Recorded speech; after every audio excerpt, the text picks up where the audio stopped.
Hello and welcome students. पिछले lecture में मैंने आपको different types of position time graph के बारे में बताया था आपको। आज मैं वेलोसिटी टाइम ग्राफ डिस्कस करने जा रहा हूँ। तो अगर कोई बॉडी मोशन में है तो उसके लिए डिफरेंट सिचुएशंस में वेलोसिटी टाइम ग्राफ कैसा होगा, तो उसमें सबसे पहले तो टॉपिक ले लें, velocity time graph. Velocity time graph. तो पहली सिचुएशन लेते हैं जिसपे एक पार्टिकुलर बॉडी जो है यूनिफॉर्म मोशन में है, यानी कि उसकी स्पीड, उसकी वेलोसिटी एक पर्टिकुलर डायरेक्शन में उसकी स्पीड जो है कांस्टेंट है। तो वैसी स्थिति में उसकी पोजीशन टाइम ग्राफ की बात हम नहीं करने जा रहे हैं, उसकी स्पीड वर्सेस टाइम ग्राफ की बात करेंगे। Along Y axis speed velocity दिखाएंगे जो एक पर्टिकुलर डायरेक्शन में है, और अलोंग एक्स एक्सिस हम टाइम एक्सिस शो करेंगे। तो केस 1 की बात कर लें तो पहला case, when the body moves with uniform velocity,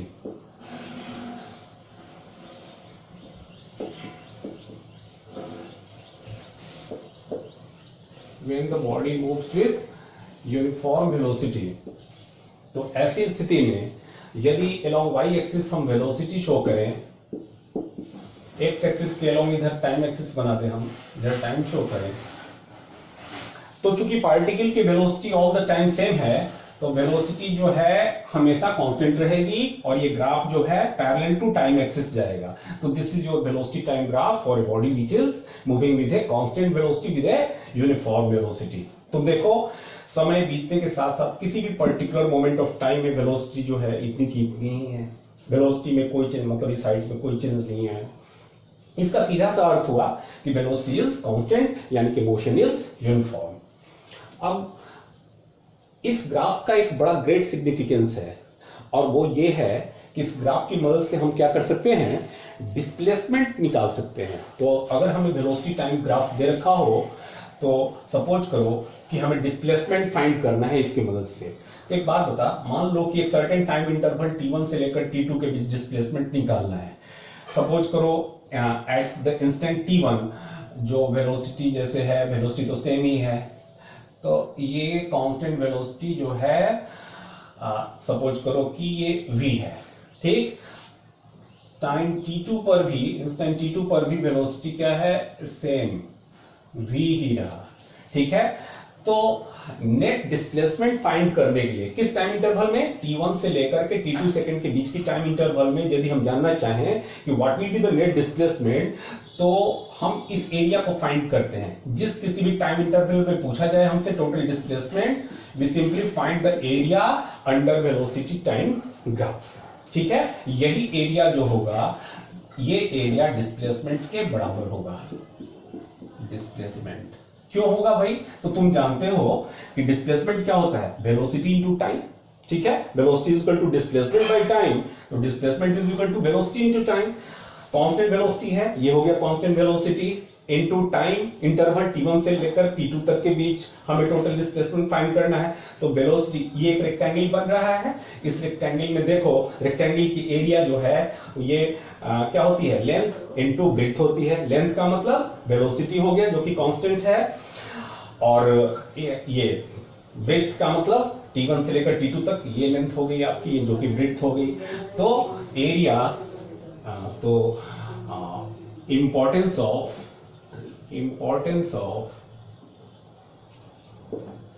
VT graph का क्या इंपॉर्टेंस है भाई, तो सबसे बड़ा इंपॉर्टेंस ये है कि द एरिया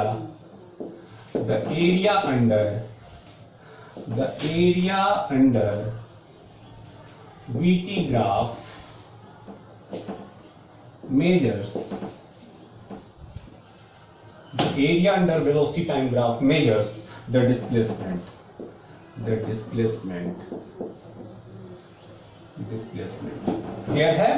तो ये एरिया जो है, अगर हमने यहां 0 से लेकर t इक्वल टू 0 से लेकर के किसी भी गिवन टाइम तक हमें निकालना हो कि टोटल डिस्प्लेसमेंट कितना हुआ, नेट डिस्प्लेसमेंट, तो हम क्या करेंगे, इस पूरे एरिया को, पूरे शेडेड एरिया को, ये पूरी एरिया को कवर करेंगे और उसकी वैल्यू जो है हमें डिस्प्लेसमेंट देगी।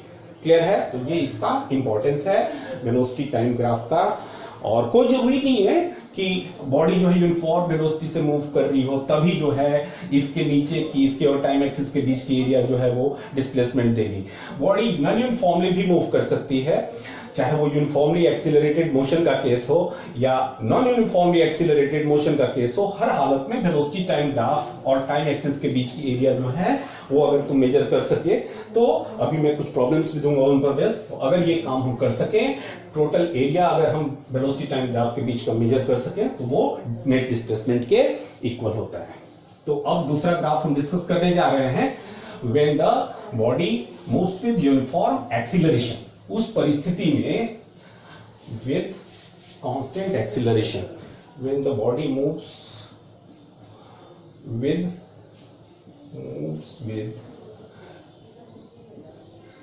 constant uniform acceleration,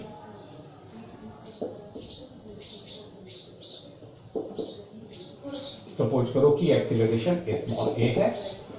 अगर बॉडी यूनिफॉर्म एक्सीलरेशन से, तो एक यूनिफॉर्मली एक्सीलरेटेड मोशन के लिए जो वेलोसिटी टाइम ग्राफ है, v इधर शो करें, इधर शो करें, तो ग्राफ अगर ये मानकर चलें कि इनिशियली वेलोसिटी जो है 0 नहीं थी, तो इनिशियली अगर वेलोसिटी की वैल्यू कुछ थी, सपोज करो कि v0 थी या u मान लो, जनरली चूंकि हम जो फॉर्मूला अप्लाई करते हैं, चाहे s equal to ut plus half it square, चाहे जो भी है, तो उसमें u लेते हैं इनिशियल वेलोसिटी को।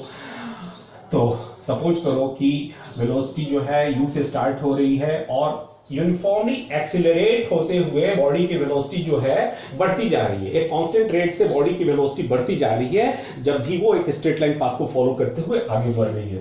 तो ऐसी स्थिति में जो ग्राफ होगा वो इस तरह का लीनियर ग्राफ जाएगा। ठीक है? तो velocity time graph will B a linear graph, time axis इधर शो करें, इनिशियल वेलोसिटी अगर u है, ठीक है, तो टाइम बीतने के साथ साथ चूंकि प्रत्येक इक्वल इंटरवल ऑफ टाइम में वेलोसिटी में इक्वल इंक्रीमेंट होगा। जैसे मान लो कि पहले सेकंड में वेलोसिटी जो है 2 मीटर पर सेकंड थी और 1 मीटर पर सेकंड की रफ्तार से प्रति सेकंड वेलोसिटी बढ़ती जा रही है। दूसरे सेकंड में वो 2 से 3 मीटर पर सेकंड हो गई, तीसरे सेकंड में 3 से 4 मीटर पर सेकंड हो गई, चौथे सेकंड में 4 से 5 मीटर पर सेकंड हो गई। मतलब इक्वल टाइम इंटरवल में, इक्वल सेकंड्स में यदि इक्वल वेलोसिटी में चेंज आ रहा है, change in velocity equal amount से हो रहा है, तो हम समझेंगे कि एक्सीलरेशन क्या है, यूनिफॉर्म है, एक्सीलरेशन कांस्टेंट है। और वैसी स्थिति में यदि हम ये मानकर चले कि बॉडी इनिशियल वेलोसिटी u के साथ जर्नी स्टार्ट कर रही है, तो उसके लिए जो vt ग्राफ आएगा वो इस तरह का लीनियर ग्राफ आएगा। क्लियर है? और ये भी हो सकता है कि बॉडी की इनिशियल वेलोसिटी 0 हो, तो u जब 0 होगा तो graph will start from origin. ठीक है? तो ऐसी स्थिति में ये ग्राफ लीनियर तो होगा but it will start from origin. इन सारी बातों का ख्याल रखना। और इसके पहले जैसा मैं बतलाया हूं कि हर हालत में, चाहे वो सिचुएशन कोई भी हो, कांस्टेंट वेलोसिटी का केस हो, कांस्टेंट एक्सीलरेशन का केस हो, नॉन यूनिफॉर्म एक्सीलरेशन का केस हो, जो इसके बाद में डिस्कस करूंगा, हर परिस्थिति में वेलोसिटी टाइम ग्राफ के नीचे की ये जो एरिया मेजर करोगे, ये टोटल एरिया, ये क्या देगा? तो this will give you the displacement. ये हर सिचुएशन के लिए है जिसमें वेलोसिटी टाइम ग्राफ की एरिया जो है वो आपको डिस्प्लेसमेंट देगी। तो ये ग्राफ जो है लीनियर क्यों हुआ, समझ में आ गई होगी बात आपको, क्योंकि प्रत्येक इक्वल टाइम इंटरवल में इक्वल स्टेप्स में वेलोसिटी में चेंजेस आ रहे हैं, वेलोसिटी जो है इक्वल अमाउंट से इंक्रीज हो रही है। That's why the graph is like this, the graph is a straight line linear graph. ठीक है? अच्छा, इस ग्राफ का क्या इंपॉर्टेंस है?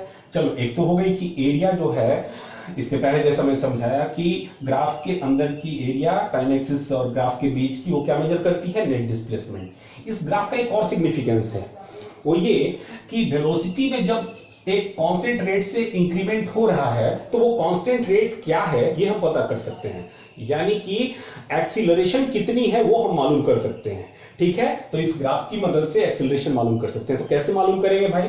तो ये बताओ कि ये ग्राफ जो है टाइम एक्सिस के साथ कुछ इंक्लाइंड है, तो सपोज करो कि टाइम एक्सिस के साथ थीटा डिग्री के एंगल बना रहेंगे। ठीक है? अब इस थीटा का tan होगा कुछ, यानी कि स्लोप होगा, तो स्लोप ऑफ, तो एक नोट कर लेना, इंपॉर्टेंट नोट, कि slope of VT graph measures equals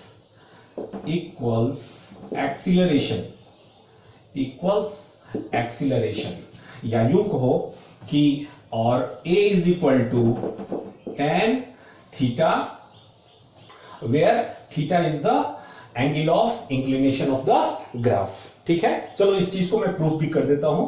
एक काम करो, सपोज करो कि टाइम इंस्टेंट t1 में वेलोसिटी v1 रही थी, ठीक है, इंस्टेंट t2 के करस्पॉन्डिंग वेलोसिटी v2 इतनी हो गई। ठीक है, मतलब t1 जब t इज इक्वल टू 0 से स्टार्ट कर रहे हैं, t is equal to t1 पर वेलोसिटी मान लो कि v1 थी इतनी, ये height, t is equal to t2 पर वेलोसिटी जो है इतनी हो गई, v2 हो गई। तो एक बात बताओ तुम लोग कि t1 से लेकर t2 यानी इस time interval t2 minus t1 में, इतने टाइम इंटरवल में वेलोसिटी में कितना चेंज आया, v2 माइनस v1, तो ये v2 माइनस v1 कितना, एक काम करो इस पॉइंट से परपेंडिकुलर ड्रॉ कर लेते हैं यहां पर। तो ये जो फुट होगी, सपोज करो कि ये पॉइंट P है, इसका नाम दे देते हैं A, इसका नाम दे दो B। तो ये बताओ ABP एक राइट एंगल ट्रायंगल हुआ कि नहीं, ठीक है, और ये 90 डिग्री का एंगल, ये एंगल P होगा। ठीक है, अब इसमें देखो ये एंगल अगर थीटा है, ये ग्राफ अगर टाइम एक्सिस के साथ अगर थीटा एंगल पर इंक्लाइन है, तो तुम देख रहे हो कि ये लाइन भी जो है, ये परपेंडिकुलर जो हमने ड्रॉ किया है AP, ये भी तो टाइम एक्सिस के पैरेलल ही है ना, यानी कि इसके साथ भी ये ग्राफ जो है थीटा एंगल ही बनाएगा, मतलब ये वाली एंगल भी थीटा ही होगी। जब ऐसा होगा तो ये बताओ कि इस राइट एंगल ट्रायंगल ABP में ये डिस्टेंस, ये चीज क्या आपको हो गई, यहां से लेकर के यहां B से लेकर P तक के बीच की ये जो डिफरेंस है, ये what is this is the change in velocity. देखो ये v2 है, ये v1 है, तो ये भी v1 हो जाएगा, तो ये कितना हो गया, this is equal to change in velocity, that is v2 minus v1। ठीक है, अच्छा ये कितना हो गया, this is equal to t2 minus t1, ये हो गया आपका t2 माइनस t1। तो अगर इस ट्रायंगल पे परपेंडिकुलर बाय बेस हम करते हैं तो tan थीटा हमें मिलेगा। तो यहां पर ये बताओ tan थीटा की वैल्यू कितनी हो जाएगी, tan theta is equal to perpendicular by base यानी कि v2 minus v1 upon t2 minus t1 होगा। क्लियर है, और ये change in velocity upon time interval, this is called rate of change in velocity, इसीलिए इसको एक्सीलरेशन कहा गया है। यानी कि वेलोसिटी टाइम ग्राफ का जो स्लोप है, इसको tan थीटा को क्या कहते हैं, स्लोप कहते हैं। स्लोप का जिक्र मैं पहले भी कर चुका हूं डिस्प्लेसमेंट टाइम ग्राफ के समय। तो डिस्प्लेसमेंट टाइम ग्राफ का स्लोप वेलोसिटी देता है, और वेलोसिटी टाइम ग्राफ का स्लोप जो है एक्सीलरेशन देता है। कैसे देता है, ये मेरे ख्याल से अब आपको बिल्कुल क्लियर हो गया होगा। क्लियर है, कोई डाउट हो फोन करके पूछ लेना मेरे से। क्लियर है, अब ये तो कांस्टेंट एक्सीलरेशन, यूनिफॉर्मली एक्सीलरेशन के साथ मूव कर रही बॉडी के लिए, मूव कर रहे पार्टिकल के लिए ये वेलोसिटी टाइम ग्राफ हुआ। सपोज करो कि कोई पार्टिकल, कोई बॉडी जो है नॉन यूनिफॉर्म एक्सीलरेशन में है, उसकी एक्सीलरेशन जो है वो कांस्टेंट नहीं है, वो मान लो कि एक्सीलरेशन जो है कंटिन्यूअसली इंक्रीज हो रही है। तो ये केस थर्ड लेते हैं हम, ये इसको सेकंड केस कर लेना, अभी जो हमने डिस्कस किया है, when the body moves with uniform acceleration, जो केस अभी डिस्कस किया गया। केस थर्ड लेते हैं जिसमें हम डिस्कस करने जा रहे हैं नॉन यूनिफॉर्म एक्सीलरेशन वाली सिचुएशन। ठीक है, तो केस थर्ड में व्हेन द बॉडी मूव्स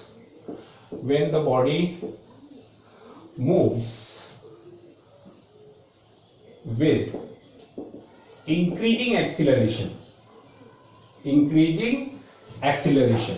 ध्यान देना, एक्सीलरेशन इंक्रीज हो सकती है लगातार। ठीक है, तो वैसी स्थिति में वेलोसिटी टाइम ड्रॉप जो होगा, VT ग्राफ ऐसी सिचुएशन में क्या होगा भाई, तो देखो यहां पर वेलोसिटी जो है इंक्रीज तो हो रही है, लेकिन इक्वल टाइम इंटरवल में इक्वल वैल्यू से इंक्रीज नहीं हो रही है।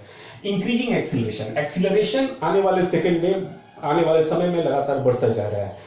मान लो पहले सेकंड में acceleration 1 metre per second square है, दूसरे सेकंड में acceleration 2 metre per second square हो गया, तीसरे सेकंड में acceleration 3 metre per second square हो गया, तो हर आने वाले सेकंड में जो वेलोसिटी बढ़ेगी इक्वल स्टेप से, इक्वल वैल्यूज में, इक्वल मैग्नीट्यूड से नहीं बढ़ेगी, वो उसकी मैग्नीट्यूड धीरे धीरे बढ़ती जाएगी। तो जो ग्राफ होगा वेलोसिटी और टाइम के बीच का, अगर हम इधर वेलोसिटी शो करते हैं, इधर टाइम एक्सिस बनाते हैं, तो graph will be like this, ये कर्व्ड इन अपवर्ड डायरेक्शन, ठीक है। और इस ग्राफ का क्या इंपॉर्टेंस है, अगर जैसा मैंने बताया कि इस स्थिति में क्या हो रहा है, एक्सीलरेशन पल पल बदल रहा है, एक्सीलरेशन कंटिन्यूअसली इंक्रीज कर रहा है, ठीक। तो किसी पर्टिकुलर इंस्टेंट ऑफ टाइम में यदि जानना चाहो कि व्हाट इज द एक्सीलरेशन, मेरा मतलब इंस्टेंटेनियस एक्सीलरेशन हम जानना चाहें, सपोज करो कि ये t1 समय पर हम जानना चाहते हैं कि एक्सीलरेशन क्या रहा, तो t1 समय में देखो कि ग्राफ का कौन सा पॉइंट तुम्हें मिल रहा है, तो सपोज करो कि ये पॉइंट P है, ठीक है। तो आप क्या करिए, t1 सेकंड के बाद एक्सीलरेशन का पता करने के लिए इस P पॉइंट पर, ग्राफ की इस P पॉइंट पर आप एक सिंपली टेंजेंट ड्रॉ कर लीजिए, ठीक है। और ये जो टेंजेंट होगा ये कुछ एंगल बनाएगा, सपोज करो कि ये θ1 एंगल सबटेंड कर रहा है, क्लियर है। इसका आप tan ले लीजिए, तो स्लोप ऑफ, ये क्या कहलाएगा, स्लोप ऑफ द टेंजेंट कहलाएगा। तो इस टेंजेंट का जो स्लोप होगा, यानी इस टेंजेंट का टाइम एक्सिस के साथ बनाए गए एंगल का जो tan होगा, the slope of the tangent at point P corresponding to time t1, that will give the instantaneous acceleration at time t1 second के बाद जो एक्सीलरेशन की वैल्यू होगी वो इस स्लोप के बराबर होगी। तो इसका इंपॉर्टेंस क्या है, तो ग्राफ कर्व आया क्यों, क्योंकि प्रत्येक इक्वल टाइम इंटरवल में वेलोसिटी जो है इक्वल स्टेप्स में नहीं बढ़ रही, इक्वल मैग्नीट्यूड से नहीं बढ़ रही है, बल्कि बहुत तेजी से ज्यादा बढ़ रही है। पहले सेकंड में कम वेलोसिटी में इंक्रीज हुआ था, ठीक है, अगले सेकंड में वेलोसिटी में ज्यादा इंक्रीमेंट हुआ, उसके अगले सेकंड में वेलोसिटी में और ज्यादा इंक्रीमेंट हुआ, नतीजा ग्राफ कर्व होता जाएगा और अपवर्ड डायरेक्शन में कह सकते हो कि सिमेट्रिक टू वेलोसिटी एक्सिस जो है ये कर्व होता जाएगा। और इस ग्राफ का इंपॉर्टेंस क्या है, तो इंपॉर्टेंस ऑफ वीटी ग्राफ एक ये भी है इस सिचुएशन में कि the slope of VT graph that is the slope of the tangent कर दो, slope of the tangent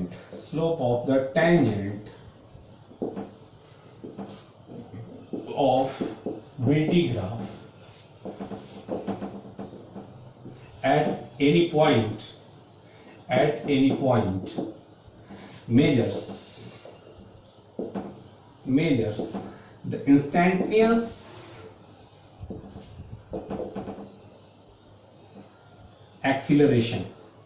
acceleration. अगले पल तुम देखो एक और चीज, ये कैसे चेक करोगे कि एक्सीलरेशन लगातार बढ़ते जा रहा है, तो P पॉइंट पर एक्सीलरेशन फाइंड करने के लिए हमने क्या किया, P पॉइंट पर इस टाइम t1 के कॉरस्पॉन्डिंग एक्सीलरेशन फाइंड करने के लिए हमने यहां पर टेंजेंट ड्रॉ किया। वो टेंजेंट टाइम एक्सिस के साथ सपोज θ1 एंगल बना रहा है, तो हमने tan θ1 निकाल लिया। ये P पॉइंट पर का क्या हो गया, ये हो गया यहां पर का आपका एक्सीलरेशन।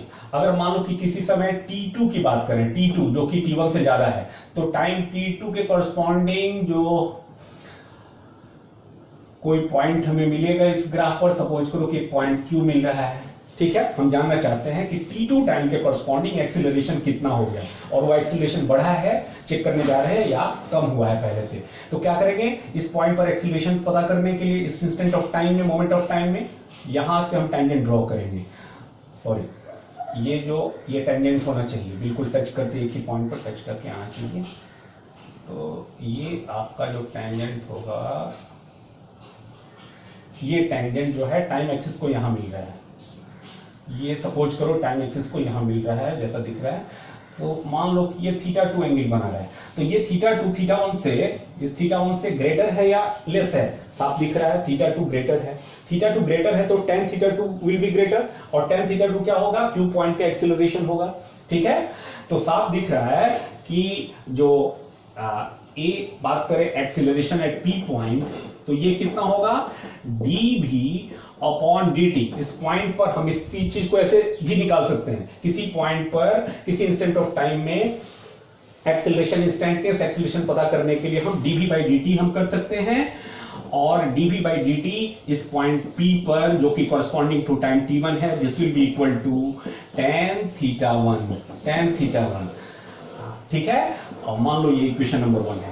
एक्सीलरेशन एट q निकालने के लिए हमने क्या किया, aq इज इक्वल टू इस पॉइंट पर dv by dt निकालोगे, dv अपॉन dt अलग अलग लोकेशंस पे, अलग अलग कोऑर्डिनेट्स पे अलग अलग वैल्यू लिए होगी, तो dv अपॉन dt इस पॉइंट पर निकालेंगे तो इसकी वैल्यू जो है, मैंने याद करो मैंने एक लेक्चर भेजा था geometrical meaning of dy by dx, उसमें ये सब कुछ बतला चुका हूं मैं।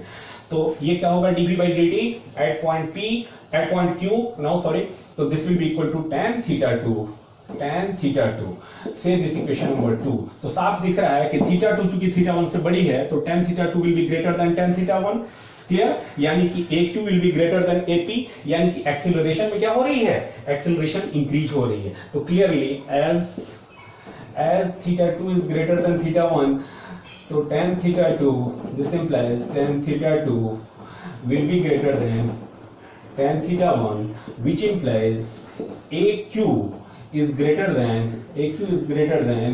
AP, यानी कि एक्सीलरेशन क्या हो रही है, लगातार बढ़ रही है, ठीक है। तो इस ग्राफ की मदद से हम इंस्टेंटेनियस एक्सीलरेशन फाइंड कर सकते हैं। और अगला ग्राफ देखते हैं जिसमें एक्सीलरेशन जो है लगातार कम होते जा रही है, ठीक है। अब जो केस हम डिस्कस करने जा रहे हैं, या अभी जो हमने डिस्कस किया, ये एक नॉन यूनिफॉर्म एक्सीलरेशन का केस हुआ जिसमें एक्सीलरेशन लगातार बढ़ रही थी। तो वेलोसिटी टाइम ग्राफ ऐसा कर्व आएगा, कर्व इन अपवर्ड डायरेक्शन। अब वेलोसिटी टाइम ग्राफ का रूपरेखा देखते हैं जब एक्सीलरेशन लगातार घट रही होगी, एक कांस्टेंट रेट से लगातार डिक्रीज हो रही होगी, तो बीटी ग्राफ कैसा होगा, ठीक है। तो वेलोसिटी टाइम ग्राफ, तो केस 4 हो गया आपका VT ग्राफ फॉर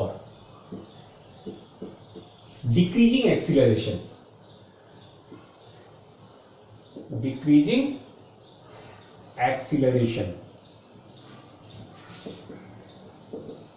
अगर कोई बॉडी इस तरह से मूव कर रही है कि वो एक्सीलरेट तो हो रही है लेकिन उसकी एक्सीलरेशन की रेट कम होती जा रही है, तो वैसी स्थिति में जो वेलोसिटी टाइम ग्राफ आएगा, टाइम एक्सिस को इधर शो करें, वेलोसिटी को इधर शो करें, तो वो इस प्रकार का ग्राफ आएगा।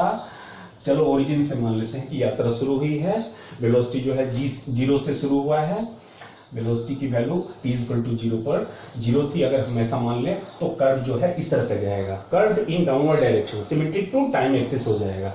तो इसके पहले जब इंक्रीजिंग एक्सीलरेशन का केस था तो तुमने देखा कर्व अपवर्ड डायरेक्शन में था, और इस परिस्थिति में जब एक्सीलरेशन जो है डिक्रीज हो रहा होगा लगातार, तो कर्व डाउनवर्ड डायरेक्शन में इस तरह से बेंट होता जाएगा, symmetric to time axis, clear है। तो इस तरह से हम देख रहे हैं कि velocity time graph decreasing acceleration के लिए इस तरह की रूपरेखा लिए होगा। कैसे प्रूफ करते हैं, तो मान लो कि t1 समय पर हम देखना चाहते हैं कि एक्सीलरेशन कितना था, ध्यान देना। तो क्या करेंगे, t1 टाइम पर एक टेंजेंट ड्रॉ करेंगे, मान लो कि p पॉइंट हमें मिल रहा है, t1 टाइम के कॉरस्पॉन्डिंग ग्राफ का हमें p पॉइंट मिल रहा है, तो p पॉइंट पर हम स्लोप निकालेंगे अगर टेंजेंट का, तो मान लो कि ये टेंजेंट θ1 एंगल बना रहा है, ठीक। तो इस θ1 का tan जो लेंगे, यानी कि tan θ1 ये क्या देगा, तो tan θ1 जो है p पॉइंट का एक्सीलरेशन देगा, this will be equal to AP। वैसे ही अगर किसी moment of instant of time t2 पे बात करें, तो t2 इंस्टेंट ऑफ टाइम में यदि मान लो कि हमें ग्राफ का पॉइंट q मिलता है, ठीक है, तो क्या करेंगे, q पॉइंट पर एक्सीलरेशन फाइंड करने के लिए इंस्टेंटेनियस एक्सीलरेशन हम यहां पर टेंजेंट ड्रॉ करेंगे। तो तुम देखो ये टेंजेंट मान लो कि θ2 एंगल बना रहा है, तो इस टेंजेंट का जो स्लोप होगा, मेरा मतलब tan θ2, ये क्या देगा, tan θ2 q पॉइंट का एक्सीलरेशन बतलाएगा। अब तुम देखकर बतलाओ θ1 और θ2 में कौन ज्यादा है, θ1 बड़ा है θ2 से, ठीक। तो tan θ1 tan θ2 से बड़ा होगा, यानी कि इस पॉइंट पर जो एक्सीलरेशन होगा AP वो AQ से बड़ा होगा, यानी कि AQ जो है Q पॉइंट पर T2 टाइम के कॉरस्पॉन्डिंग एक्सीलरेशन जो है T1 टाइम के कॉरस्पॉन्डिंग एक्सीलरेशन जो होगा उससे कम होगा। तो as θ2 is smaller than θ1, so tan θ2 will be further smaller than tan θ1, consequently which implies AQ will be less than AP, यानी कि जैसे जैसे समय बीत रहा है एक्सीलरेशन की वैल्यू रिड्यूस होती जा रही है। तो ये वो केस है जो नॉन यूनिफॉर्म एक्सीलरेशन का केस रहा, जिसमें एक्सीलरेशन लगातार रिड्यूस हो रही है, लगातार डिक्रीज हो रही है। क्लियर है? तो अब हम कुछ स्पेशल ग्राफ्स की बात करेंगे, ठीक है, और उनको एनालाइज करेंगे। ठीक है, तो सबसे पहले हम बात करते हैं, ये जो टॉपिक है अब, analysing nature of motion from various graph.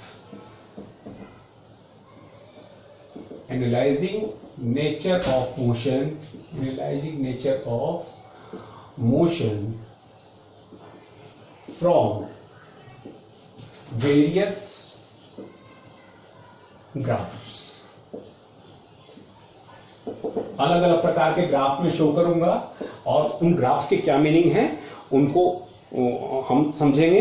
तो सबसे पहले डिफरेंट टाइप्स ऑफ इस डिस्टेंस टाइम ग्राफ की बात करेंगे। तो पहला डिस्टेंस टाइम ग्राफ, ऐसा नहीं है डिस्टेंस टाइम ग्राफ हम पढ़ चुके हैं, लेकिन अब उसी में कुछ नई बात मिलेगी। अलग अलग तरह के ग्राफ को हम समझ लेंगे, पहले भी समझ रखा है, उन चीजों की भी एक तरह से उनका रिपीटेशन हो जाएगा और याद हो जाएगा आपको। तो पहला केस लेते हैं। मान लो कि आपको डिस्टेंस टाइम ग्राफ इस तरह का दिखलाया गया हो, इधर डिस्टेंस दिखलाया गया, ध्यान देना मैं डिस्प्लेसमेंट की बात नहीं कर रहा हूं, डिस्टेंस की बात कर रहा हूं। डिस्टेंस इधर शो किया गया है, टाइम इधर शो किया गया है। डिस्टेंस टाइम ग्राफ सपोज करो टाइम एक्सिस के पैरेलल है, तो बताना तो ये ग्राफ कैसे मोशन को इंडिकेट कर रहे हैं। तो तुम देखो डिस्टेंस में कोई चेंज ही नहीं आ रहा है, डिस्टेंस स्टार्टिंग में जितना था उतना ही डिस्टेंस ऑल द टाइम रह रहा है। ठीक है, कोई चेंज नहीं है डिस्टेंस में। पोजीशन जहां था, देखो पोजीशन जहां पहले था वहीं का वहीं पड़ा हुआ है। ठीक है, मतलब body is at rest clearly. तो body is at rest, body में किसी प्रकार की हरकत नहीं है, कोई मोशन नहीं है। तो इस तरह का ग्राफ देखते ही डिस्टेंस टाइम ग्राफ समझ जाना कि बॉडी इज एट रेस्ट। एक दूसरा केस लेते हैं डिस्टेंस टाइम ग्राफ में, ठीक है, एक दूसरा सिचुएशन जिसमें डिस्टेंस मान लो कि इस तरह से दिखलाया गया हो। क्लियर है? इसका मतलब क्या हुआ, इधर डिस्टेंस लिया है हमने, डिस्टेंस, इधर टाइम दिखा रहे हैं, बतलाना तो ये किस तरह का मोशन है। साफ दिख रहा है तुम्हें कि प्रत्येक इक्वल टाइम इंटरवल में जो है डिस्टेंस जो है बढ़ती जा रही है, इक्वल स्टेप्स में बढ़ती जा रही है, इसीलिए ग्राफ जो है लीनियर है। ठीक, तो डिस्टेंस अपॉन टाइम किसी भी पर्टिकुलर, चलो t इक्वल टू 0 से बात करें t सेकंड में, इस t सेकंड में टोटल डिस्टेंस कितना कवर हुआ, इस t सेकंड में इतना डिस्टेंस कवर हुआ है। तो ये जो डिस्टेंस टाइम ग्राफ हुआ ये कांस्टेंट स्पीड को दर्शा रहा है। Body is moving, body is, इस ग्राफ के according body is moving with constant speed. ठीक है, चूंकि डिस्टेंस की बात है इसलिए डायरेक्शन वगैरह असाइन करने की कोई जरूरत नहीं है। कांस्टेंट स्पीड के साथ बॉडी मूव कर रही है। क्लियर है? क्यों? क्योंकि ग्राफ का जो स्लोप है ये सेम है हर जगह, और ये स्लोप क्या देगा, tan थीटा जो होगा स्लोप इस ग्राफ का स्पीड मेजर करेगा, जो कि हर जगह प्रत्येक मोमेंट ऑफ टाइम में क्या है, एक समान है। तो this graph is indicating that the body is moving with constant speed. एक तीसरे ग्राफ की बात करते हैं, वो भी डिस्टेंस टाइम ग्राफ ही होगा। अब ये डिस्टेंस टाइम ग्राफ का तीसरा केस, मान लो कि along y एक्सिस इधर डिस्टेंस शो किया गया है, this is the time axis, इधर डिस्टेंस शो हुआ। अब ये बताओ कि अगर डिस्टेंस जो है इस तरह से, डिस्टेंस टाइम ग्राफ इस तरह से शो किया गया है, तुम देख रहे हो, इसके पहले सारे केस हमने डिस्प्लेसमेंट के केस में हमने लिए थे, डिस्प्लेसमेंट टाइम ग्राफ हमने बतलाया था, वो एक्सेलरेशन बता रहा है। तो अगर डिस्टेंस टाइम ग्राफ इस तरह से कर्व्ड हो, curved in upward direction, curved around, symmetric around distance axis, तो साफ दिख रहा है यहां पर कि स्पीड जो है वो लगातार बढ़ रही है। स्पीड जो है एक समान नहीं है। क्यों? क्योंकि डिफरेंट लोकेशन पर जो स्लोप्स हैं ग्राफ के, जो डिफरेंट पॉइंट्स पर जो टेंजेंट्स ड्रॉ किए जाएंगे, उन टेंजेंट्स के जो स्लोप्स हैं वो स्लोप्स अलग अलग लोकेशन पे जैसे जैसे टाइम बीतता जा रहा है वो स्लोप्स बढ़ता जा रहा है। तुम देखो, अगर ये थीटा 1 एंगल है, if this is theta 2, if this is theta 3, तो थीटा 3 थीटा 2 से ज्यादा है। मतलब कि इस पॉइंट पर मतलब इस टाइम के कॉरस्पॉन्डिंग जो पॉइंट मिला उसका यहाँ पर ड्रॉ किया गया टेंजेंट का जो स्लोप है वो ज्यादा है,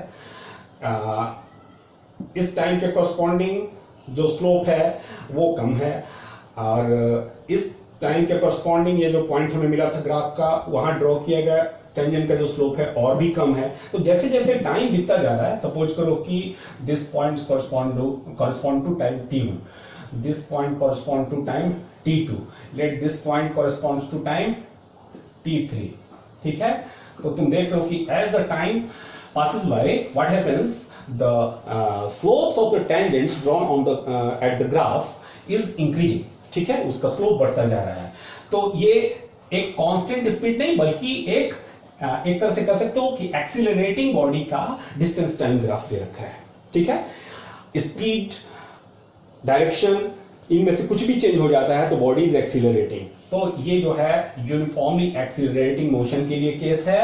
this is the distance time graph for accelerating body.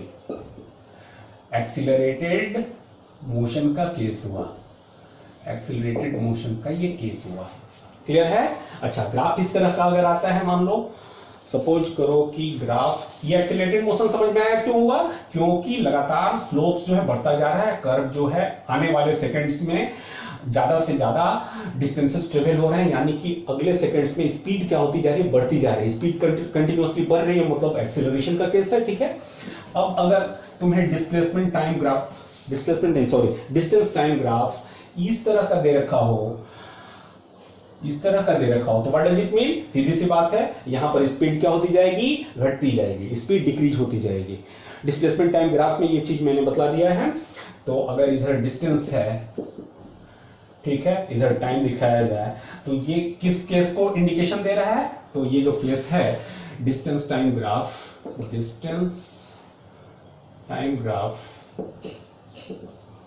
For decelerating body, decelerated motion और रिटार्डेड मोशन के लिए। कैसे भाई, तो तुम देखो किसी भी पॉइंट पर मान लो कि t1 टाइम के कॉरस्पॉन्डिंग हमें ग्राफ का ये पॉइंट मिलता है पॉइंट P, t2 टाइम के कॉरस्पॉन्डिंग ग्राफ का पॉइंट मिलता है Q, ठीक है। तो यदि हम P पॉइंट पर टेंजेंट ड्रॉ करें तो हमें क्या मिलेगा, P पॉइंट पर ड्रॉ किया गया टेंजेंट का स्लोप हमें यहां का स्पीड देगा। P पॉइंट पर ड्रॉ किया गया टेंजेंट का स्लोप, मान लो कि थीटा 1 एंगल बना रहा है, तो tan थीटा 1 क्या देगा, P पॉइंट का स्पीड देगा। मतलब कि Vp is equal to speed at P is equal to tan theta 1 होगा, क्लियर है। सिमिलरली Q पॉइंट पर जो हम टेंजेंट अगर ड्रॉ करते हैं और ये टाइम एक्सिस के साथ सपोज थीटा 2 एंगल बनाता है, तो ये जो tan थीटा 2 होगा वो VQ देगा। VQ is equal to speed at Q is equal to tan theta 2। तुम्हें ये भी दिख रहा होगा कि थीटा 2 बड़ा है थीटा 1 से, सॉरी थीटा 2 जो है थीटा 1 से छोटा है, तो as theta 2 is smaller than theta 1, तो इसका मतलब क्या हुआ कि VQ is smaller than Vp। इसका मतलब क्या हुआ कि वेलोसिटी घटती जा रही है, वेलोसिटी घटती जा रही है, मतलब रिटार्डेशन हो रहा है। This is the clear cut case of retardation, ठीक है। तो हमने कुछ डिस्प्लेसमेंट टाइम ग्राफ की बात करी, एक यूनिक ग्राफ लेते हैं। सपोज करो कि डिस्प्लेसमेंट टाइम ग्राफ इस प्रकार का शो किया गया है, तो मान लो कि डिस्प्लेसमेंट नहीं, डिस्टेंस टाइम ग्राफ इस प्रकार का है। टाइम इधर शो किया, इधर डिस्टेंस, ठीक है। सपोज करो ग्राफ इस प्रकार का है, व्हाट इज मीन, इसका अर्थ बताना तो क्या हुआ, तुम नहीं बता सकते, वीडियो बन रहा है ना, तुम कहां से बताओगे अभी, तुम तो मेरे सामने हो ही नहीं। हाँ, बाद में बता सकते हो, समझ में आया कि नहीं। हाँ, तो टाइम इधर, अगर मान लो कि distance time graph parallel to distance axis है, तो ये किस प्रकार का मोशन है और ये पॉसिबल भी है कि नहीं। तो जैसा मैंने बताया था, डिस्टेंस टाइम ग्राफ का स्लोप स्पीड देता है। अब इस ग्राफ का जो स्लोप निकालेंगे तो कैसे निकालेंगे, तो देखेंगे टाइम एक्सिस के साथ ये ग्राफ कितना एंगल बना रहा है, ये 90 डिग्री का एंगल बना रहा है, ठीक। तो tan थीटा यानी tan 90 डिग्री जो होगा वो क्या देगा, ये स्पीड देगा, will be equal to speed, तो ये बताओ कि 1090 तो इंफिनिटी होता है, इंफिनिटी। क्या किसी बॉडी की इनफाइनाइट स्पीड पॉसिबल है?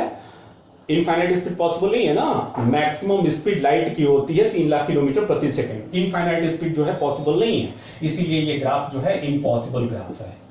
ये ग्राफ इम्पॉसिबल है, ये ग्राफ गलत है। तो इस तरह का ग्राफ है तो आप इसको सीधे नकार दीजिएगा। This is what is wrong here. तो because the speed of an object can not be infinite, ठीक है, can not be indeterminate, can not be infinity, ठीक है ना। So this graph is impossible. एक और डिस्टेंस टाइम ग्राफ में आपको दिखला दूं, ठीक है। सपोज करो कि डिस्टेंस टाइम ग्राफ ऐसा दिखाया गया है। Suppose distance time graph is like this, ठीक है। मतलब टाइम बढ़ने के साथ साथ, ठीक है, डिस्टेंस कम होता जा रहा है। पूछा है इसमें डिस्टेंस टाइम ग्राफ दिखा करके कि क्या ये ग्राफ पॉसिबल है। तो तुम देखो, क्या समय बीतने के साथ कोई बॉडी मूव कर रही है और टाइम बीतने के साथ साथ क्या डिस्टेंस कम होता जाएगा? बिल्कुल नहीं, डिस्टेंस तो बढ़ता ही जाएगा ना, वो ज्यादा से ज्यादा डिस्टेंस ट्रेवल करेगा। तो डिस्टेंस तो हर हालत में बढ़ते ही जाएगा if the body is moving continuously, ठीक है। डिस्टेंस कम नहीं हो सकता विद रिस्पेक्ट टू टाइम। तो this is impossible. Impossible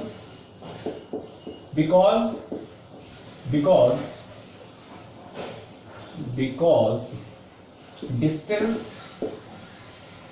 cannot decrease। Distance जो है वो डिक्रीज नहीं हो सकता विद टाइम। समय के साथ साथ डिस्टेंस में डिस्टेंस डिक्रीज नहीं हो सकता। क्लियर है? चलो एक और ग्राफ देखते हैं। इधर के बोर्ड का हम इस्तेमाल करना चाहिए। सपोज करो ऐसा दिखाया गया है, ठीक है। ये सारे क्वेश्चन हमने ऐसे अरोड़ा से लिए हैं, और भी क्वेश्चंस एक दिन तो ग्राफिकल क्वेश्चन मैंने कराया था। फिर ये बताओ, ये डिस्टेंस टाइम ग्राफ देखो और बताओ इसमें क्या गलत है और क्या ये पॉसिबल है। Is it feasible, is it possible, ठीक है। तो तुम देखो कि ये ग्राफ ही इम्पॉसिबल होगा। क्यों? एक ही इंस्टेंट ऑफ टाइम में पार्टिकल दो डिस्टेंसेस कैसे मेजर करते हैं? ध्यान देना, इस मान लो कि t1 इंस्टेंट ऑफ टाइम में ये ग्राफ के according displacement s1, distance s1 है, और तुम देखो आगे बढ़ते हैं तो डिस्टेंस s2 भी मिल रहा है, ठीक है। ये डिस्टेंस s2 ये हो जा रहा है। तो एक पर्टिकुलर इंस्टेंट ऑफ टाइम के करस्पॉन्डिंग दो डिफरेंट डिस्टेंसेस पॉसिबल नहीं है, यानी कि इस तरह का ग्राफ क्या है? एक इम्पॉसिबिलिटी लिए हुए है। तो इन बातों का भी ख्याल रखना है। आपको धोखा देने की कोशिश की जाएगी कुछ प्रॉब्लम्स में। आप हाई अलर्ट मोड में रहिएगा और आपको distance time graph, displacement time graph अलग अलग सिचुएशंस में आपको समझ में आना चाहिए, ठीक है। और ग्राफिकल क्वेश्चंस खूब पूछे जाते हैं, ठीक है। बात करते हैं different types of displacement time graph की। तो उसमें मैंने डिस्कस कर दिया था कि कांस्टेंट स्पीड से मूव कर रहे हैं पार्टिकल का जो डिस्प्लेसमेंट टाइम ग्राफ होगा वो कैसा होता है?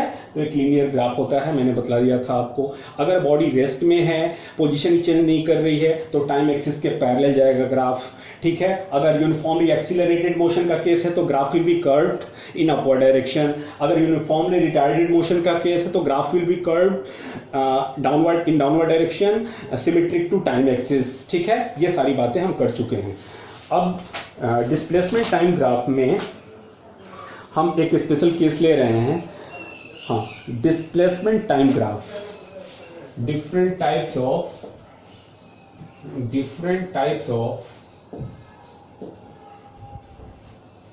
Displacement time graph, displacement time graph, ठीक है। तो इसमें 3-4 केसेस हम डिस्कस कर चुके हैं। आपसे एक स्पेशल केस ले रहा हूं। सपोज करो कि एक डिस्प्लेसमेंट टाइम ग्राफ ऐसे शो किया हुआ है। डिस्प्लेसमेंट, ध्यान देना, डिस्टेंस नहीं, डिस्प्लेसमेंट टाइम। बताना तो ये किस तरह का मोशन दर्शा रहा है।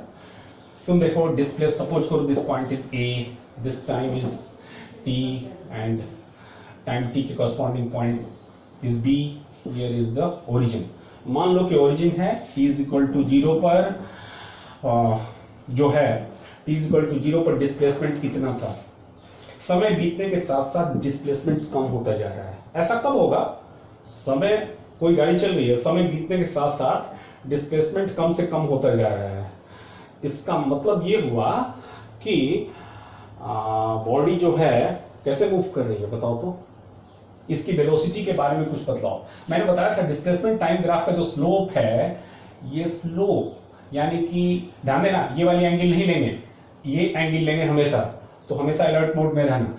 तो यहां पर ये एंगल अगर थीटा है टाइम एक्सिस के साथ इस ग्राफ के द्वारा बनाया गया, तो इसका जो tan होगा, ये थीटा साफ दिख रहा है कि ऑब्ट्यूस एंगल है, तो ऑब्ट्यूस एंगल है तो tan थीटा जो कि स्लोप होगा इज इक्वल टू स्लोप क्या हो जाएगा, slope is negative, slope negative हो जाएगा।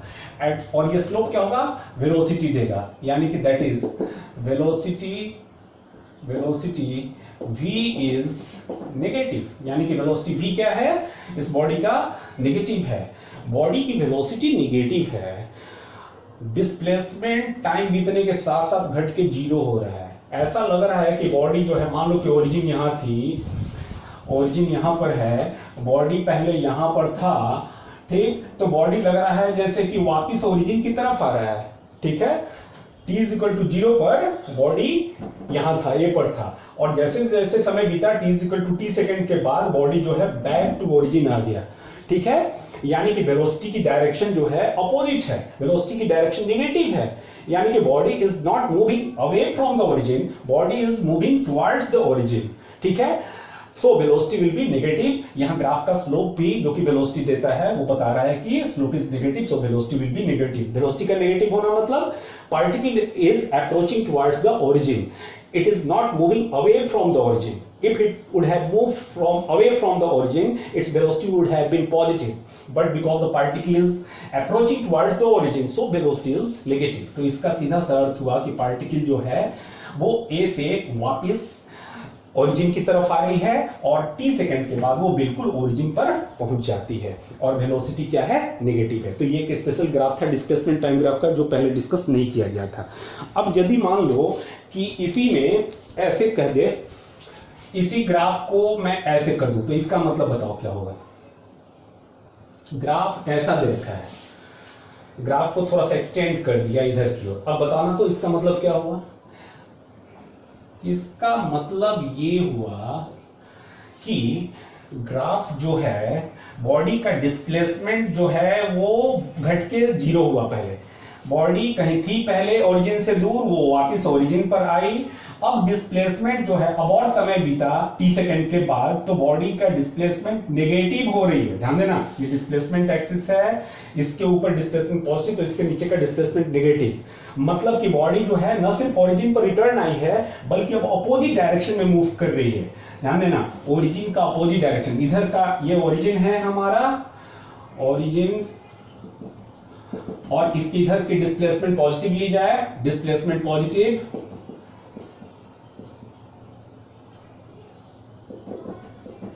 तो इधर का डिस्प्लेसमेंट हमें नेगेटिव लेना पड़ेगा, डिस्प्लेसमेंट क्या लेंगे, नेगेटिव लेना पड़ेगा। तो इसका अर्थ यह हुआ कि पार्टिकल पहले ओरिजिन से काफी दूर थी पॉजिटिव डायरेक्शन में, टाइम बीतने के साथ साथ t सेकंड के बाद वो ओरिजिन पर आई, और अब उसका डिस्प्लेसमेंट तुम देखो नेगेटिव होता जा रहा है, नेगेटिव अपोजिट डायरेक्शन में बढ़ता जा रहा है, मतलब पार्टिकल अब ओरिजिन से अपोजिट डायरेक्शन में जा रही है, इधर की ओर जा रही है कहीं, ठीक है। तो मेरे ख्याल से ग्राफ का मतलब समझ गए होंगे। अब बात करते हैं कि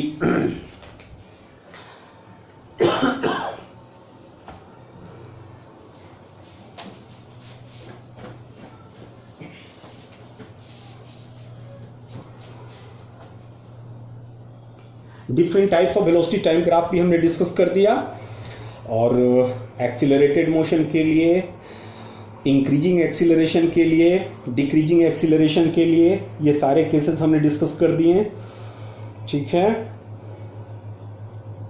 और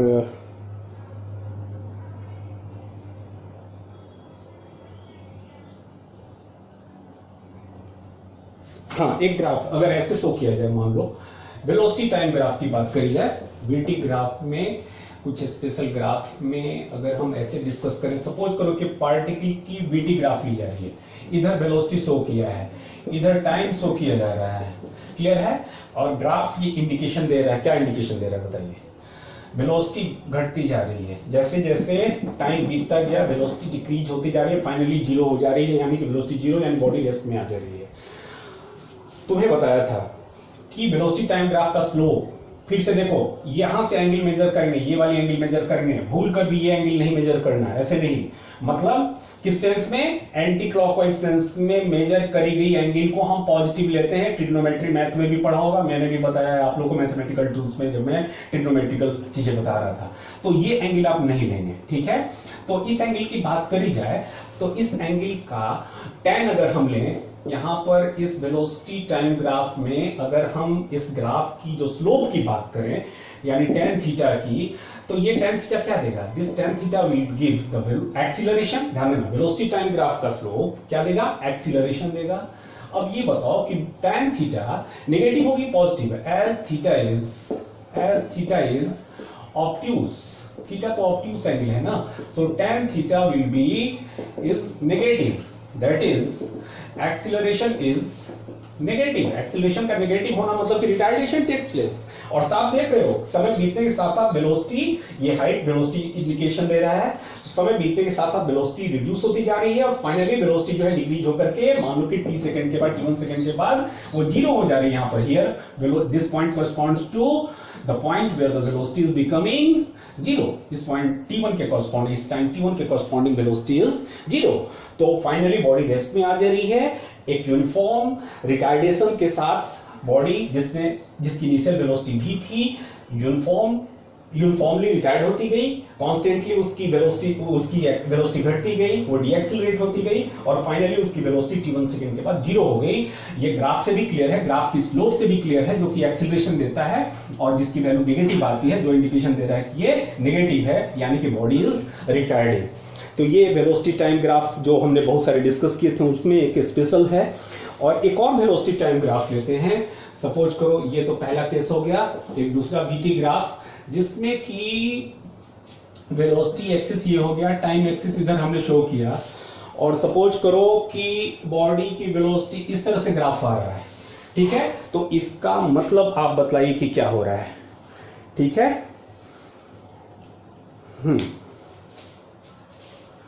यूनिफॉर्म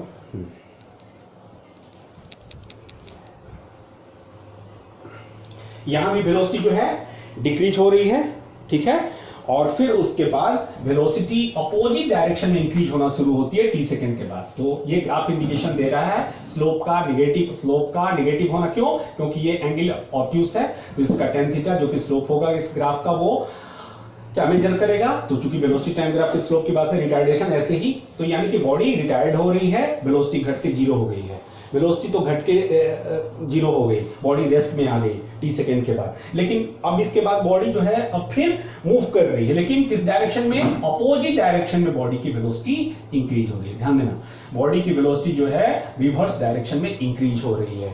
तो बॉडी एक कांस्टेंट एक्सीलरेशन के साथ, ध्यान देना, एक कांस्टेंट एक्सीलरेशन, जहां पर एक्सीलरेशन क्या है, नेगेटिव है, यानी कि एक कांस्टेंट रिटार्डेशन के साथ पहले बॉडी की वेलोसिटी घट के जीरो हुई और अब एक्सीलरेशन हो रहा है रिवर्स डायरेक्शन में।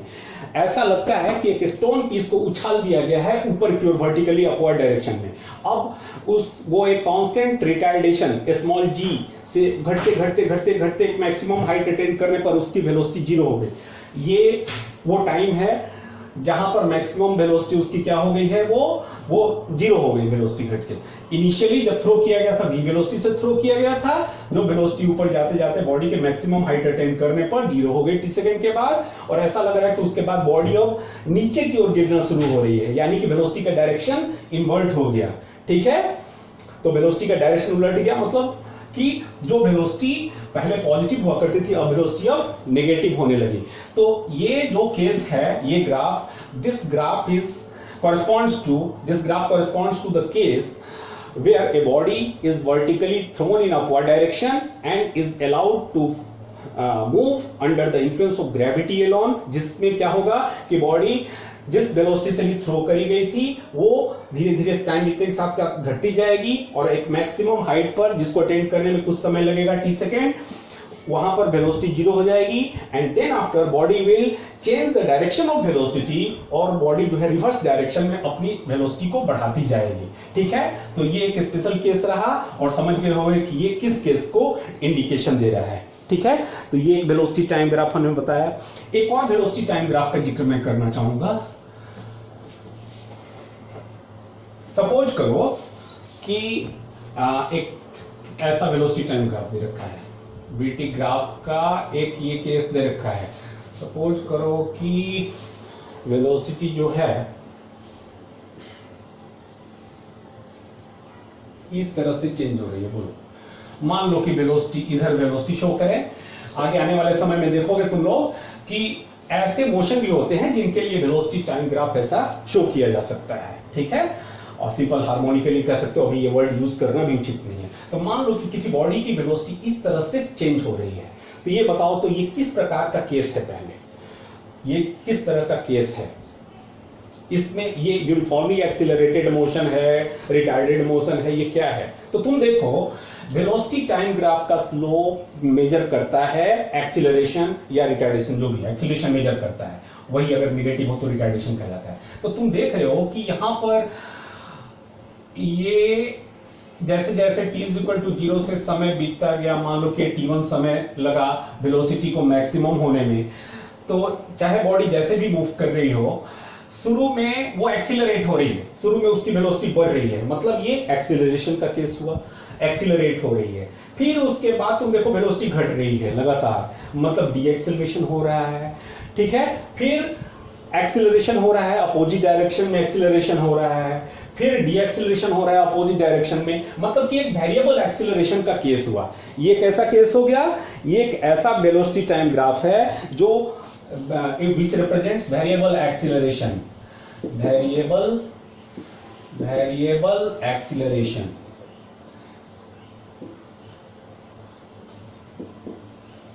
This is the case of variable acceleration। अब इस तरह का ग्राफ दिखला दिया। अब इसको दिखला करके अगर आपसे पूछा जाए कि टोटल ट्रेवल डिस्टेंस कितना होगा, टोटल ट्रेवल डिस्प्लेसमेंट कितना होगा, तो कैसे निकालोगे? तो मान लो मैंने बताया था कि वेलोसिटी टाइम ग्राफ की एरिया जो है वो डिस्टेंस, वो वेलोसिटी टाइम ग्राफ की एरिया डिस्प्लेसमेंट मेजर करती है, ठीक है। अगर तुमसे टोटल डिस्टेंस पूछा जाए और टोटल डिस्प्लेसमेंट पूछा जाए, तो देखो तुम्हें क्या करना होगा। ये पूरी एरिया निकालो, ये टोटल वेलोसिटी टाइम ग्राफ और टाइम एक्सिस के बीच की शेडेड एरिया होगी।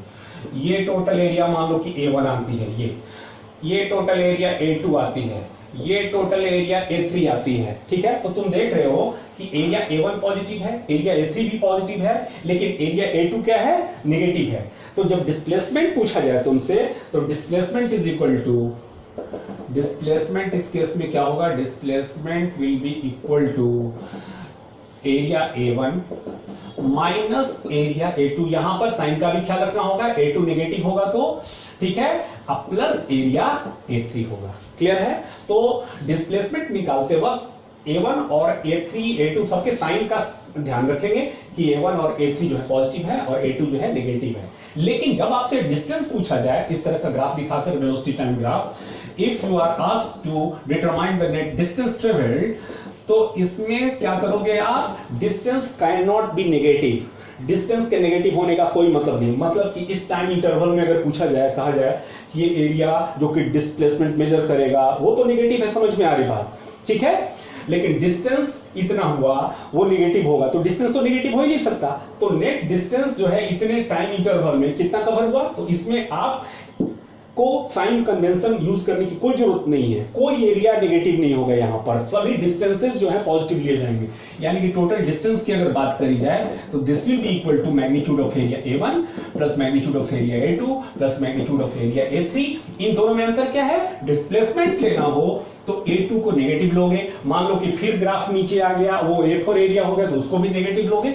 लेकिन जब तुम्हें डिस्टेंस निकालना हो, टोटल ट्रेवल डिस्टेंस एक गिवन टाइम इंटरवल में, तो आप क्या करोगे कि इन सभी एरिया को आप सिर्फ मैग्नीट्यूड लेंगे और इन सबको अलजेब्रिकली सम कर देंगे। तो इस तरीके से आप टोटल डिस्टेंस निकाल लोगे। तो ये किस तरह का ग्राफ है? This type of graph is indicating the motion which is वेरिएबली accelerated motion, जिसमें वेरिएबल एक्सिलरेशन का केस है। अब सपोज करो एक्सिलरेशन टाइम ग्राफ की बात करते हैं। यहां पर अभी तक एक्सिलरेशन टाइम ग्राफ हमने नहीं पढ़ा। Acceleration time graph, acceleration time graph की बात करते हैं। केस 1 एक्सिलरेशन टाइम ग्राफ में मान लो for AT graph for constant acceleration,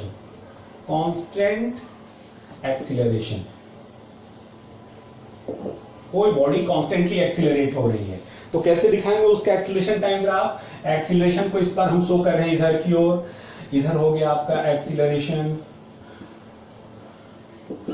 clear है? इधर शो कर रहे हैं हम टाइम, और कांस्टेंट एक्सीलरेशन का केस है। मान लो एक बॉडी जो है मूव कर रही है, उसकी वेलोसिटी लगातार बढ़ती जा रही है, लेकिन एक कांस्टेंट रेट से बढ़ रही है, एक्सीलरेशन सेम है ऑल द टाइम, तो इस तरह का ग्राफ आएगा, एक्सीलरेशन टाइम ग्राफ इस तरह का आएगा। ध्यान देना, पोजीशन टाइम ग्राफ पहले हमने डिस्कस किया पिछले लेक्चर में भी, आज भी बहुत सारे ऐसे ग्राफ हमने डिस्कस किए। Then after velocity time graph discuss किया, अभी तक हमने एक्सीलरेशन टाइम ग्राफ का जिक्र भी नहीं किया था। Now I am discussing the first acceleration time graph in which the acceleration is constant, acceleration is uniform। तो acceleration को अगर along y axis में, time along x axis इधर शो करें, तो if the case is uniform acceleration case, then the graph will be parallel to the time axis। Clear है? तो ये हो गया। अब रही बात कि अगर केस ऐसा हो जिसमें एक्सीलरेशन एक कांस्टेंट रेट से बढ़ रहा हो, suppose case 2 acceleration time graph पे डिस्कस कर रहा हूं अभी। Case 2, if acceleration is increasing with constant rate, एक यूनिफॉर्म रेट के साथ मान लो कि एक्सीलरेशन जो है बढ़ रही है, एक्सीलरेशन खुद ही इंक्रीज हो रही है। बात समझ रहे हो ना? पहले सेकंड में 1 मीटर पर सेकंड स्क्वायर थी, मान लो दूसरे सेकंड में 2 मीटर पर सेकंड स्क्वायर, तीसरे सेकंड में 3 metre per second square. Acceleration खुद कॉन्स्टेंटली कंटिन्यूअसली इंक्रीज हो रही है। यहां पर एक्सीलरेशन टाइम ग्राफ इस तरह का है। मैं ये नहीं करूं कि बीचों बीच जाएगा, अरे ये तुम लोग भूल कर सकते हो। अगर हम शो करें, इधर हम टाइम शो करें, तो acceleration time graph will be linear and इसका स्लोप क्या बताएगा? बताना तो rate of increase in acceleration, जिसके लिए कोई शब्द मैं आज तक नहीं ढूंढ सका। ठीक है, मान लो कि वो स्लैप है, ठीक है, स्लैप हम नहीं जानते वो क्या है, कोई भी टर्म तुम नाम दे दो। तो ये एक्सीलरेशन हुआ, ये टाइम। अगर ग्राफ लीनियर आता है तो ये ग्राफ क्या इंडिकेशन देगा कि acceleration itself is changing, continuously increasing. और ये जो स्लोप होगा tan थीटा, वो क्या मेजर करेगा? Rate of increase in acceleration. बताना तो rate of increase in acceleration को अगर हम एक क्वांटिटी मान ले, मान लो कि वो क्वांटिटी अजय है, ठीक है, सपोज करो कि rate of increase in acceleration जो है एक क्वांटिटी है जिसको अजय नाम दिए। तो अजय की यूनिट क्या होगी? Unit of Ajay, if Ajay is indicating the rate of increase in acceleration, rate of change in acceleration, ठीक है, यानी कि dA/dt, ठीक है, ये अजीब सी बात है। तो इसकी यूनिट क्या होगी? तो dV/dt जो एक्सीलरेशन कहलाता है, तो इसकी यूनिट क्या होती है? Metre per second square. एक और सेकंड लगा दो नीचे में, मीटर पर सेकंड क्यूब हो जाएगी। तो ऐसी स्थिति में इस अजय की unit metre per second cube हो जाएगी। If we talk about the unit of the rate of increase in acceleration, जो कि इस स्लोप के द्वारा मेजर किया जाएगा। और ये किन दो पैरामीटर्स के बीच का ग्राफ है? एक्सीलरेशन वर्सेस टाइम ग्राफ है, ठीक है। तो यहां पर एक्सीलरेशन खुद ही बढ़ रही है कांस्टेंट रेट के साथ, तो ऐसा भी हो सकता है, इसका भी ख्याल रखना। अगर मान लो कि एक ऐसा केस लेते हैं जिसमें एक्सीलरेशन जो है वेरिएबल एक्सीलरेशन है, मान लो कि एक्सीलरेशन जो है वेरिएबल है और रैंडमली वेरी कर रही है। Case third, variable acceleration case AT graph. इस केस में हम AT ग्राफ की बात कर रहे हैं, एक्सीलरेशन टाइम ग्राफ की बात कर रहे हैं। सपोज मैं ये नहीं कर रहा हूं किसी टाइप का ग्राफ होगा, इसके पहले वाला ग्राफ भी वो वेरिएबल एक्सीलरेशन का केस था। सपोज करो कि एक्सीलरेशन इधर शो कर रखा है, टाइम इधर शो कर रहा है, एक्सीलरेशन जो है इस तरह से साइनसोइडली चेंज हो रहा है। इसको साइनसोइडल चेंज करते हैं, क्योंकि साइन का graph, sine theta cos theta का ग्राफ भी इसी प्रकार का जाता है, स्पेशली साइन थीटा का, because it starts from origin at t equal to 0। तो साइन जैसा कर्व आता है, इसलिए इसको साइनसोइडल कर्व करते हैं। तो इस तरह का अगर ग्राफ आता है, एक्सीलरेशन इस तरह से वैरी करिए, शुरू में इंक्रीज हो रही है, इंक्रीज होकर मैक्सिमम, फिर डिक्रीज होकर के 0, फिर इंक्रीज हो रही है अपोजिट डायरेक्शन में, फिर डिक्रीज हो रही है अपोजिट डायरेक्शन में 0, फिर इंक्रीज हो रही है ओरिजिनल डायरेक्शन में। ऐसे केसेस भी हम लोग देखेंगे। तो इस तरह का केस क्या कहलाता है? वेरिएबल एक्सीलरेशन का केस कहलाता है, ठीक है। और एक्सीलरेशन टाइम ग्राफ की जो एरिया है, area under acceleration time graph ये क्या मेजर करती है? तो तुम जानते हो कि एक्सीलरेशन टाइम ग्राफ जो है वो मान लो किस तरह का है। तो एरिया अंडर, ये नोट कर लेना कि area under acceleration time graph, acceleration time graph measures the net change in velocity, net change in velocity, ठीक है। तो ये हो जाएगा आपका।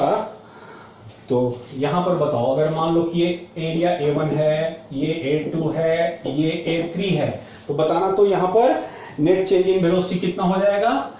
तो ग्राफ से बताना, तो ग्राफ देखकर कि चेंज इन वेलोसिटी की वैल्यू कितनी हो जाएगी? एरिया A1, इसको यहां पर चूंकि चेंज इन वेलोसिटी एक वेक्टर क्वांटिटी, तो हम एरिया A1 को पॉजिटिव लें, A3 को पॉजिटिव लें, तो हमें A2 को नेगेटिव लेना पड़ेगा। तो नेट चेंज इन वेलोसिटी के लिए हम क्या करेंगे? A1 को पॉजिटिव कंसीडर करेंगे, A2 will be considered negative and A3 will be considered positive.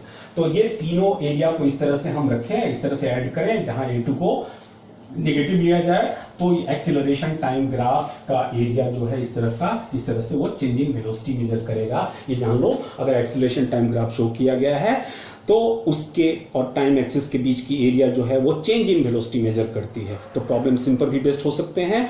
तो आज मैंने आपके हर तरह के ग्राफिकल क्वेश्चंस, ये कहना गलत होगा, लेकिन एक मोटा मोटी ज्यादातर जो है जो सबसे इंपॉर्टेंट क्वेश्चंस होते हैं, जो इंपॉर्टेंट ग्राफिकल क्वेश्चंस होते हैं, उनको मैंने क्लियर कर दिया।